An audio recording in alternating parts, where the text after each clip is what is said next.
Hey everyone, welcome back to KKR Clank Clank Radio Album Reviews. Today I'm going to be talking about one of the most successful, best-selling, yet controversial music albums of all time. That album, ladies and gentlemen, is Metallica's self-titled fifth album, but more commonly known as the Black Album. So here's what the artwork looks like. I apologize for the shimmering reflection. You've got the band's logo right here, and then there's a snake in the bottom. And then you got the back with the track listing, and if you can see it, there's a snake in the middle. This eponymously titled disc was released in August of 1991 and is Metallica's best-selling album, having sold more than 30 million records as of this year, 2015. In 2003, Rolling Stone magazine ranked the Black Album number 255 in the 500 greatest albums of all time. I'm a little disappointed that they went with the glasses half empty part of the list instead of half full. They could have at least made it 245. The album debuted at number 1 in 10 different countries and spent 4 consecutive weeks at the top spot of the Billboard 200, making it Metallica's first album to top album charts. If you guys like my hand gestures, leave a comment if you like. Anyway, as of November 2014, the album spent 328 weeks on the Billboard album chart, making it one of the 10 longest running discs of all time. Now, if you calculate that, that's a little over 6 years that the Black Album stayed in the Billboard 200. That's awesome for metal music and the metal community, but it's just astonishing for music in general. Despite this album's major success, though, it doesn't necessarily mean this is Metallica's best work, musically speaking. Though I will argue that the Black Album is a masterpiece that was not, and I repeat, not purposely written to intentionally appeal to the mass media and cater to the general public. But it sold 30 plus million records anyway. Good job, Metallica. I mean, those mammoth-like moments in music don't really happen in this day and age anymore, ever since, there's music streaming that was invented, and then you sadly have people that are just buying singles. It's a damn shame. I mean, how could Metallica have known that this album of theirs would reach out to such a vast community of music listeners that are not your typical thrash metal and heavy metal enthusiasts? I mean, how could they have known that the Black Album would have 5 singles that became instant classics? My point is that you'll never know how colossal and inspiring music can be until, it's been released into the world for people to listen to and express their thoughts and feelings towards the music. But let's actually talk more about that Black Album and how it was one of the most important moments in heavy metal history, and why there was controversy over this particular album amongst hardcore Metallica fans that tend to worship their first 4 releases. So, the Black Album is one of those few records in history that just took the music world by surprise. This is the album that opened the gates for music listeners that have the softer ears, meaning that these people have not really given heavier sounding music a chance. It was in 1991 and beyond where casual music listeners became casual metal fans. And this change in musical taste is largely due to the Black Album. Many non-metal fans prior to this album's release opposed metal music because they generally felt and looked down upon metal as being satanic and evil. They are dead wrong, my friends. I mean, Metallica's music is most certainly not satanic, not evil. I mean, it may sound menacing in tone, but it's certainly not evil. This is the record that helped metal music become a well-recognized and respected genre for its prowess and spine-tingling energy. In fact, the record helped quite a number of metal artists, commercially speaking, such as Megadeth with their 1992 album Countdown to Extinction, which reached number 2, which fell short of the Black Album, which reached number 1. That's for another talk.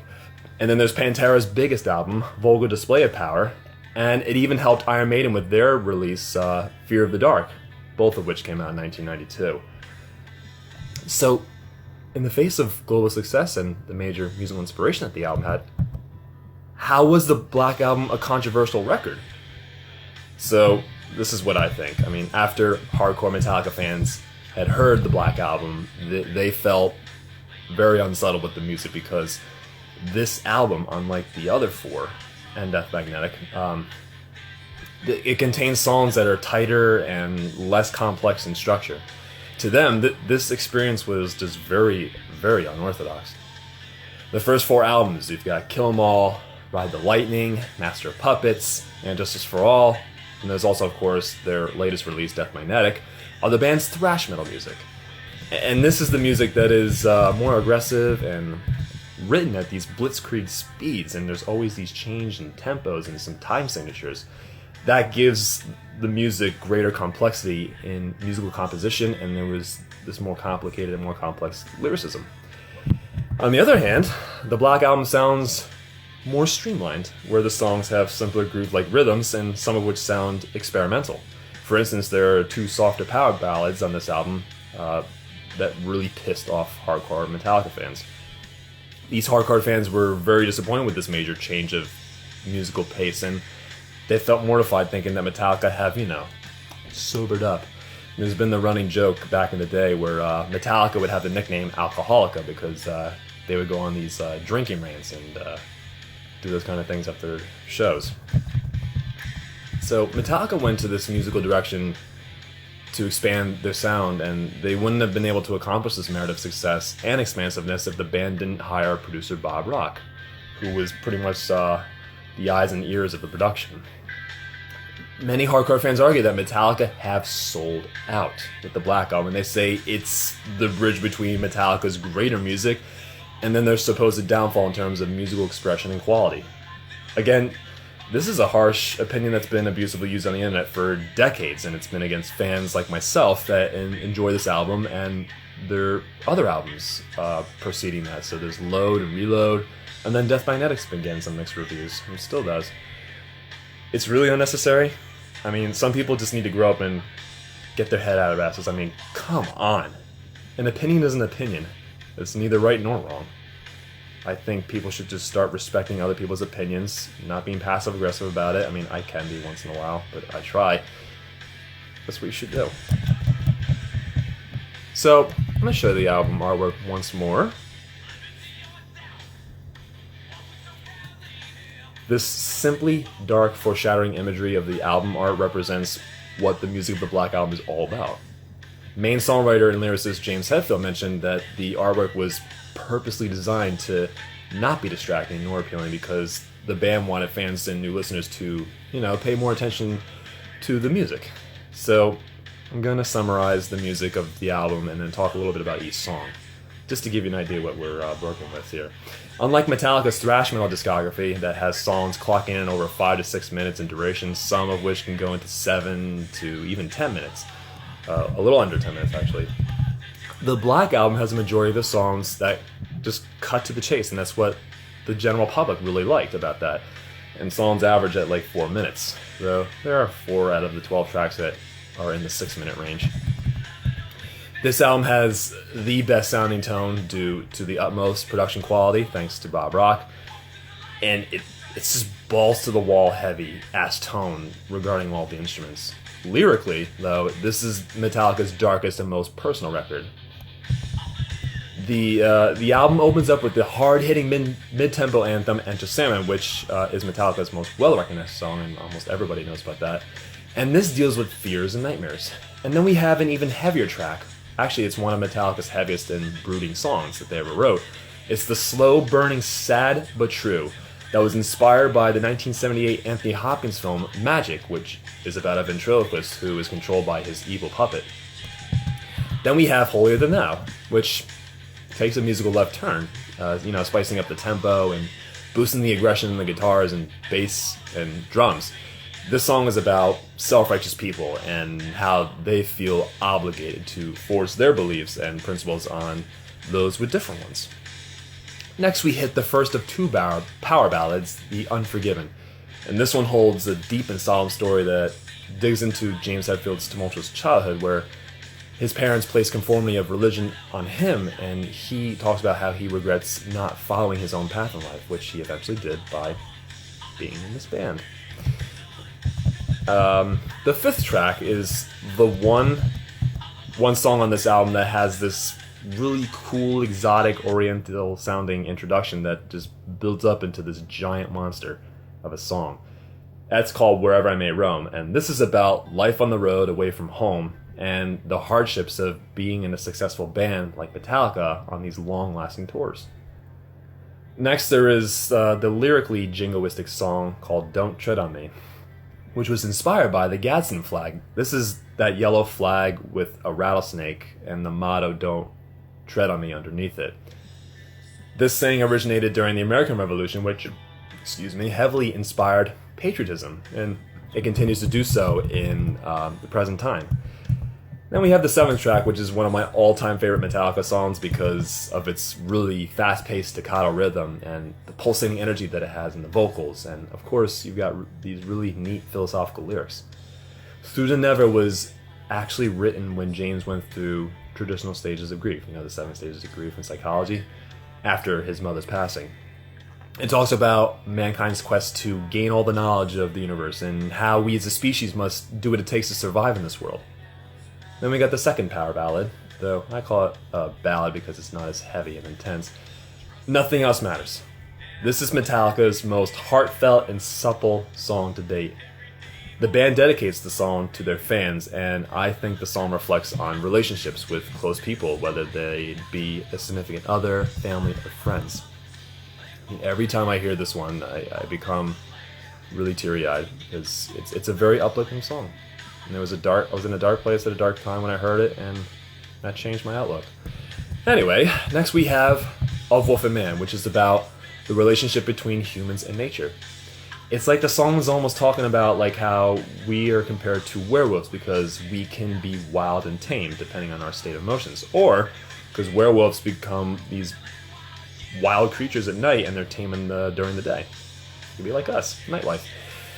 The God That Failed. The 10th track is self-explanatory, and this is one where James is lashing out words that cry out over the death of his mother and how she looked up to her faith only instead of looking up to that and having cancer treatment, which ultimately ended up with her perishing from this world, sadly. Then we've got the 11th track, and this is one that loves your company, if you know what I mean. It's called My Friend in Misery. Misery loves your company, get it? This is the gloomiest of the 12 songs on the Black Album, and it's definitely one of my all-time favorite songs. And it's got these lyrics that tackle with an outsider's perception or point of view of someone wandering in self-pity and having a very pessimistic view of the rest of the world. And then we have the album closing track, and this one truly hits the hammer on the nail. Metallica just did a great job ending the album with this song. It's called The Struggle Within, and it's got this cliffhanger effect where it leaves the listener wanting more from the band as if this was the beginning of the end. In fact, the band actually has done this in the past and on Death Magnetic, where they got these concluding tracks that make you want more, or that make you feel that you want more. This was the last song written and recorded for the Black Album, and this was a period when Hetfield had run out of creative steam at the end of the writing process, and he has since admitted that the song is about the trouble he had coming up with the words for the song. I mean, with benefit of hindsight, he also sees that the song is indicative of the anger he was feeling at the time and his struggle to deal with it. Now it's that time to give the Black Album a KKR rating that it deserves. Ladies and gentlemen, I give the Black Album a whopping 9 out of 10. The reason why it's not a solid 10 out of 10 for me is because, well, I think the Black Album just lacks that powerful and blood-boiling energy that their 4 earlier albums and Death Magnetic possess. I admit, I am more guitar and instrument savvy once you get to know me, and I tend to focus way more on the instrumentation rather than lyrics and vocals. However, I will say that the lyricism and the vocals are just outstanding on this one. I believe James Hetfield's vocals on the Black Album are the most clear, powerful, and just appealing compared to Metallica's other work. I mean, the lyrics off this album are the ones that I'm actually more drawn towards because they're personal and emotional, and I can relate to them very well, rather than the lyrics being political and strident, such as those off of the thrash metal albums. I also enjoy hearing the greater use of musical dynamics on this album. What I mean by dynamics is that the songs have greater breathing space. Like, the songs don't start out the same intensity levels, and this kind of promotes acquiescence which allows the listener to better be able to absorb the music and comprehend what they had just heard, whereas the music off of their thrash metal albums would take way more listens to understand the music, since it's so multifaceted. Overall, this album compared to their other work is more ambitious production-wise. It's more focused too, and more driven to everybody. It's not their best work, but nonetheless, it's a wonderful experience to listen to the entire album in one fell swoop. You know, I don't hear a lot of people listening to albums in their entirety nowadays. It's a shame, because I think it's a wonderful experience, especially if it's a good album like this. That's all I gotta say about the Black Album. If you enjoyed this album review, please like this video. Feel free to leave a comment and subscribe to my YouTube channel. And thanks again for tuning in to Clank Clank Radio. Until next time.